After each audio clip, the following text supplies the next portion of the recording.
আসসালামু আলাইকুম। MJ six two math YouTube চ্যানেলের পক্ষ থেকে সকলকে জানাচ্ছি আন্তরিক শুভেচ্ছা ও অভিনন্দন। নবম শ্রেণীর প্রিয় শিক্ষার্থীরা, আজ তোমাদের গণিত বইয়ের প্রাত্যহিক জীবনের সেইটের অনুশীলনীর যে ৮ নম্বর প্রশ্নটি রয়েছে, তার আমি অতি সহজ সরল ভাষায় এবং সহজ সরল পদ্ধতিতে খুব খুব চমৎকার এবং খুব সহজ একটি নিয়মে তোমাদের এটি সমাধান করে দেব। তো দেখো, তোমাদের অনুশীলনী প্রাত্যহিক জীবনের সেইটের অনুশীলনী ৮ নম্বর প্রশ্নে কী বলা আছে, তুমি প্রথমে তা ভালো করে মনোযোগ দিয়ে পড়ো। নবম শ্রেণীর প্রিয় শিক্ষার্থীরা, আমি বরাবরই বলে থাকি, যারা আমার ভিডিও দেখে তোমার সমস্যাগুলো সমাধান করতে চাও, অবশ্যই তুমি খাতা কলম এবং মেন বইটি পাশে রাখো এবং আমার সাথে তোমায় মিলিয়ে নাও, এবং আমি যেভাবে করে দিচ্ছি তুমি প্রথমে সেভাবে বুঝো এবং তারপরে খাতায় লিপিবদ্ধ করো, খাতায় উঠিয়ে নাও, তারপরে আস্তে আস্তে বোঝার চেষ্টা করো। ইনশাল্লাহ তোমাদের সমস্যা থাকবে না। তো আর কথা না বাড়িয়ে চলে যাচ্ছে মূল পর্বে। দেখো, ৮ নম্বর প্রশ্নে বলা হয়েছে, কোনো শ্রেণীর 40 জন শিক্ষার্থীর মধ্যে 25 জন পাখি পছন্দ করে এবং 15 জন বিড়াল পছন্দ করে। পাখি ও বিড়াল দুটি প্রাণী পছন্দ করে, এরূপ শিক্ষার্থীর সংখ্যা হলো 10। কতজন শিক্ষার্থী পাখি ও বিড়াল কোনোটি পছন্দ করে না তা ভেনচিত্রের সাহায্যে নির্ণয় করো।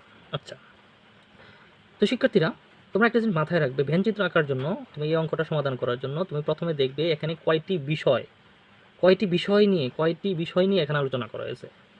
তাহলে এখানে মূলত দুইটি বিষয় নিয়ে আলোচনা করা হয়েছে, অর্থাৎ পাখি এবং বিড়াল।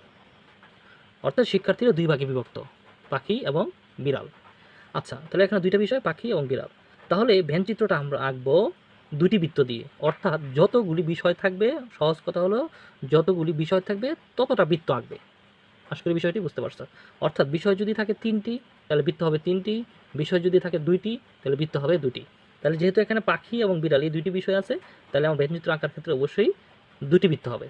আচ্ছা, এটা হলো তোমাদের প্রাথমিক ধারণা দিয়ে দিলাম। এবং এই বৃত্তগুলি কী হবে, পরস্পর স্থিতি। আমি যখন অঙ্ক শুরু করবো তখন অবশ্যই তোমরা বুঝবে। আচ্ছা, যাই হোক, হয়তো তোমরা একটু খেয়াল করো যে এখানে মোট শিক্ষার্থী কিন্তু 40 জন। 25 জন পাখি পছন্দ করে, বিড়াল পছন্দ করে 15 জন, এবং 10 জন উভয়টাই পছন্দ করে, বিড়ালও পছন্দ করে পাখিও পছন্দ করে। এখন এটা ভেনচিত্র আঁকবো। আচ্ছা, তাহলে প্রথমে তুমি একটু ধরে নিই, আমরা ভেনচিত্র আঁকার জন্য আমরা প্রথমে একটু ধরে নিব। আমরা 8 নম্বর 8 ধরি মোট শিক্ষার্থীর সেট। এখানে মোট শিক্ষার্থী, তাহলে আমরা ধরবো এই যে মোট শিক্ষার্থী 40 জন, এটা তাহলে এটা আমরা ধরবো মোট শিক্ষার্থীর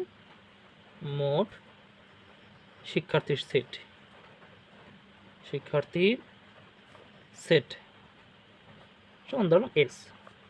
এবার তোমরা প্রত্যেকটাই ধরে নিবে। যারা কি পছন্দ করে, পাখি পছন্দ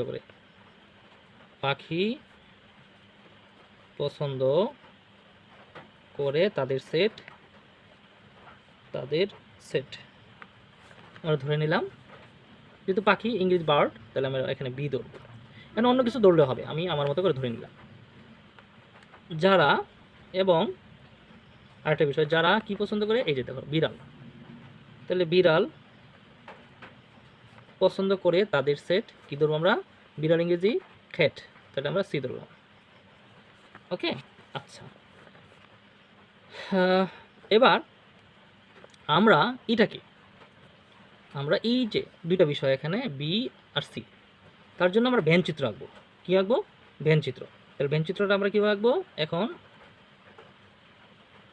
নিম্নে লিখে নিতে পারো, নিম্নে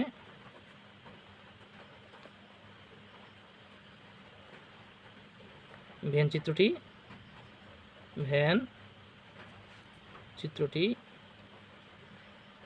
অঙ্কন করি।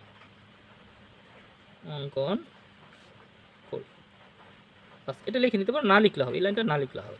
তাহলে কয়টা বৃত্ত হবে? 2টা। তাহলে এই একটা বৃত্ত তুমি এটা অবশ্যই কাটা কম্পাস দিয়ে, কাটা কম্পাস দিয়ে অঙ্কন করবে। এই আরেকটা বৃত্ত এমনভাবে অঙ্কন করবে যেন একটা কাটা সেট করে।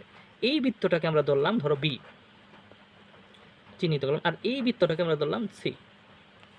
তারপরে এটাকে একটা আয়তক্ষেত্র দ্বারা আবদ্ধ করে দিই এভাবে। ঠিক আছে? আচ্ছা, তো এই যে সম্পূর্ণটা হলো এস। ওকে, আচ্ছা, আশা করি বিষয়টি তোমরা বুঝতে পারছো। এবার এই যে দেখো, অঙ্কন করার পর এই যে একটা স্থান তৈরি হলো, এই যে একটা স্থান, এটা হলো বি, এটা হলো সি, আর এটা কি, এই যে বৃত্তটা এখানে একটা বৃত্তের মতো যেটা তৈরি হলো, যে একটা স্থান তৈরি হলো, এটা কিন্তু দুইটাই, বি এরও সি এরও, তাই না? এই যে এই স্থানটি, এটা কার, বি এবং সি উভয়ের। তার মানে কি এটা হলো তোমার এই জায়গাটা হলো বি কমন, মানে এটা কমন দুইটারই। হ্যাঁ, বি সেট সি, এটা তুমি ভিতরেও লিখতে পারো এরকমভাবে। তুমি ভিতরে যদি লিখো এটাকে এভাবে বি সেট সি, তাহলে এটা যদি ভিতরে লেখো তাহলে এটা বাইরে লেখার আর দরকার নাই, আর বাইরে লিখলে ভিতরে লেখার আর কোনো দরকার নেই, এরকম। তো ভিতরে লেখাটাই উত্তম। এটা ভিতরটা একটু বড় করে আঁকবা, তাহলে বড় করে আঁকলেই এটা জায়গাটা তোমার হয়ে যাবে। আচ্ছা, এখন আমার চিত্র শেষ। এটা কি বলা হবে এন চিত্র। এখন এটা সমাধান করব, আমরা লিখবো এবার প্রশ্ন মতে। প্রশ্ন মতে, প্রশ্ন মতে কি, প্রথমে একটু খেয়াল করো, এই যে 40, 40 মানে কি টোটাল মোট শিক্ষার্থী। মোট শিক্ষার্থী আমরা কি ধরছি, এস। তার মানে কি এনএস সমান, একটু দেখো, এনএস সমান হলো তোমার কত, এন বইটা একটু দেখো, মোট শিক্ষার্থী কত 40, এই 40, তার মানে এনএস হলো 40। আচ্ছা, তারপর বি, বি মানে কি ছিল, পাখি পছন্দ করে, তাহলে পাখি পছন্দ করে কতজন, 25, তার মানে কি এন বি, এন দ্বারা মোট বোঝায়, এন বি হলো 25। আচ্ছা, আরেকটা এই যে এটা, এটা কি বিড়াল পছন্দ করে, তাহলে বিড়াল মানে কি সি, তাহলে এন সি সমান কত 15। এই যে তারপরে এই যে আরেকটা সংখ্যা রয়েছে, এটা কি দুইটাই, কি এটা দুটাই, পাখি এবং বিড়াল। এই যে দেখো, পাখি এবং বিড়াল দুইটাই পছন্দ করে, তার মানে কি এই যে এটা পাখি এবং বিড়াল দুটাই, তার মানে কি এবং এন বি সেট সি, এটাকে সেট বলা হয়, এটাকে কি বলা হয়, সেট, সমান হলো কত 10, 10। আমার শেষ। এখন কি নির্ণয় করতে বলছে, কতজন শিক্ষার্থী পাখি ও বিড়াল কোনোটি পছন্দ করে না, কোনোটাই না, একটাও পছন্দ করে না।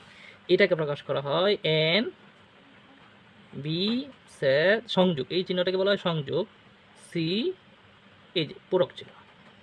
আমার এই মানটা আমার বের করতে হবে, হ্যাঁ, কমপ্লিমেন্ট, এন বি সংযোগ সি, এই যে কমপ্লিমেন্ট, এই পুরোটার কমপ্লিমেন্টটা আমার নির্ণয় করতে হবে।